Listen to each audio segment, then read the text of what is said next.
Heri Kusumawijaya atau yang dikenal dengan Heri Gondrong berhasil lulus dari tes pendidikan ahli golongan PAG Perwira Polisi Kamis 23 September 2021 kemarin.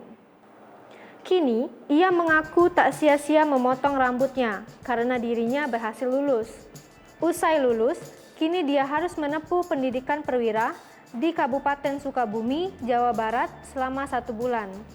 Ia menyampaikan suka dukanya saat menjalani tes PAG Perwira Polisi selama 3 bulan lalu. Sukanya alhamdulillah saya bisa lulus meraih peringkat 15 se-Sumsel.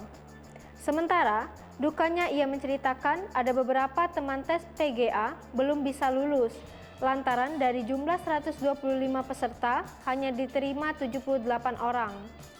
Seperti diketahui, nama Heri Gondrong atau Hergon kerap membuat pelaku kejahatan di Sumsel ketar-ketir. Salah satu kiprahnya yang menjadi perhatian yaitu kerap menindak tegas persoalan parkir liar maupun pemalak pembuat resah masyarakat. Polisi nyentrik ini tak lupa memohon doa kepada masyarakat agar mendapat kelancaran dalam pendidikan yang sedang diikutinya sehingga ia dapat lulus menjadi seorang perwira polisi.